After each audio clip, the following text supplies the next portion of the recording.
jambo la pili akasema the grace. Why the grace? The grace is God oriented. It is the capacity to enable you move in the spirit. Hallelujah. Na hilo jambo nataka tuweze kupitia mahali hapa. Nataguzia tu vitu tu kwa haraka. Nitaguzia vitu 10 kama wakati utaniruhusu, kama utaniruhusu tutaendeleza kwa kipindi kijacho. Jambo la kwanza wakati tunaposema growth, one, there should be what is called identification. You need to understand yourself.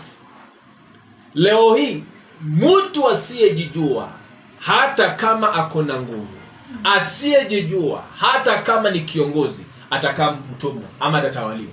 Ni kwa sababu gani? Hajielewi. When you understand yourself, you also connect with your destiny. But when you don't understand yourself, utakuwa unafuata tu. Kama umesema shule, unaenda shule, ukimaliza shule, so what? Umemaliza shule, so what? Haya, mwingine baada ya kumaliza shule anaenda college, mzazi anakuchagulia, anaenda. Akishaenda anafika mbele na discover kwamba hakutaka udaktari. Ana discover kwamba hakutaka kuwa mchungaji. Ana discover kwamba ni kwa sababu alitumia maone mtu mwingine. Ndio sababu unapata kwamba they are great men and women who have a good potential, but these people are perishing because one, they do not understand themselves. They perish because there is no knowledge and the grace. The grace will always support you where you are knowledgeable. Hallelujah. Neema itakutetea ulipo na hekima. That is why seek knowledge. When you have knowledge, the grace supports you and backs you up. And that is why you must be able to identify yourself. Lazima ujijue. Maana usipojijua hakuna kiabenye hata Mungu atakusaidia. Maana usipojijua hata walimu wako tofauti. Kuna mwalimu wa chekechea, kuna wale walimu wa katikati na kuna wale wa vyuo vikuu. How does it come about? It is the knowledge. God cannot give you a miracle that is worth $1 million unapostahili maelfu. It will be unfair.